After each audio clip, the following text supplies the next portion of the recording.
You've been worried about the euro for a long time as a result. And when you see this shift away from austerity and the pushback that's coming from the voters, what do you think it means for the future of Europe? It's going to be very, very difficult to resolve their problems. I mean, not only are there problems of having 17 countries, but you've got problems of getting the constituencies in those countries behind and coordinating in some way. So it's a really tough problem. Did you anticipate, just kind of as you thought things through, that the voters might swing this direction over time?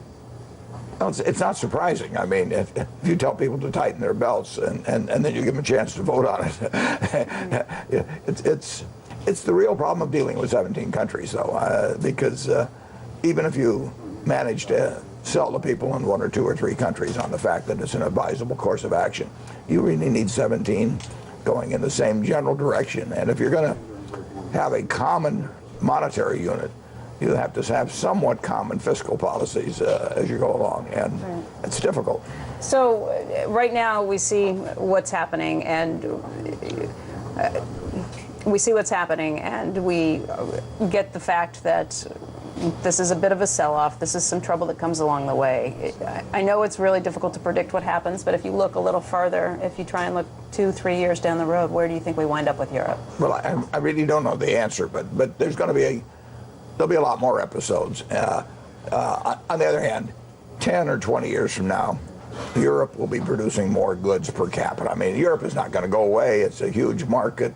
People have lots of skills. You've got factories. You've got wonderful companies over there. So it isn't like it's the end of the world, but it can be one very messy process in getting from here to there. We will get to there. What does it do in relationships in the United States? We talked to a lot of people this weekend, including Bill Gates, who pointed out that the United States has not fixed its deficits or its problems. You know, you look at the euro, and it's now at a 3-month low. I think it was dropping and testing that 130 mark earlier this morning. Right. The United States looks like a stronger place. At least the treasuries have been a little safer. But how long can that continue? I think it can continue a long time. The United States is on a different path, and we addressed the problems of our banks 3 years ago very decisively, and we put lots of capital in them, and they've retained lots of capital, and they've cleaned out a significant percentage of their bad loans. So we have a whole different banking system in the United States, plus we have our own currency. And being able to issue all of your debt in your own currency is just an entirely different game than having to issue it in some other currency. The ECB has figured out a way to extend its balance sheet, though, with the LTRO. Do you expect more fiscal easing or more monetary easing policy to come from them? Well, $1 trillion euros isn't bad. I mean, they really had a funding scare, whatever it was, 5 or 6 months ago, and the banks they're in weak capital positions in many cases. In many cases, they're loaded with sovereign bonds that mark to market don't make them look very good. And so they had a big funding problem coming up, and the ECB stepped in, and they stepped in a very major way, and they stepped in with 3-year paper. So you have to congratulate the ECB on heading off that particular kind of a funding crisis. But the problems haven't been solved with the banks over there. The liquidity problems have been solved, the funding problems, but they need more capital, and they've been very reluctant to raise capital. I mean, you have not seen the banks over there go out and raise capital. We had one in Italy that did it, but they've got a lot of problems. I want to emphasize they'll solve them, right, but not necessarily without a lot of pain. Well, and that's where the politics get awfully ugly. In Greece, for this election over the weekend, you actually saw 20 neo-Nazi candidates who came into power. That's the first time that's happened since 1974, when the military dictatorship fell there. And I guess you've seen a lot of things like this before. Does this worry you as you start to see this turn politically? There are always a lot of things that worry me in the world, but I also believe that they get resolved. But asking people to vote for pain, is not necessarily a winning political slogan. We're not going to have 2 candidates in this country that are going to ask people to vote for pain, and it can be done under certain circumstances. I mean, and obviously in a time like World War II, people really voted to restrict their own consumption and activities and all kinds of things. But it's not an easy job, and it's particularly not an easy job to get a number of countries to do it. And they always point at the other guy and say he's getting a better deal than we are, and that sort of thing.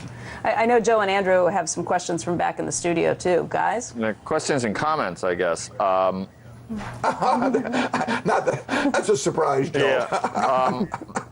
It's just, I guess, the whole structure of the EU and the common currency without the fiscal coordination. I guess I didn't think it through enough to see how it's actually going to work when this happens. You're really talking about the southern countries that have sort of lived beyond their means, saying, no, I won't accept us, even though we're broke.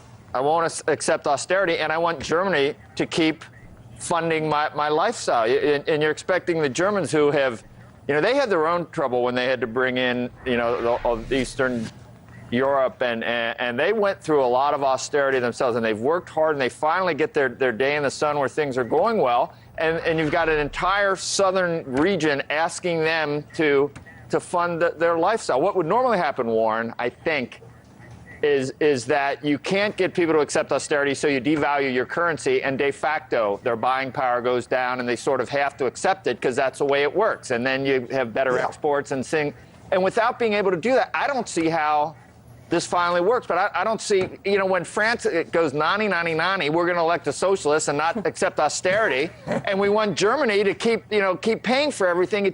I'm watching it happen, and I'm trying to think of what we could, how it would work here. I know that we've got some poor states that the federal government, has to subsidize more than some of the other states, but we just don't feel that way here in this country. They have not accomplished the United States of Europe, and they're nowhere near there. Well, you should have told them that 15 years ago, Joe, because you've given an analysis of the problem, and they do not have an answer for you.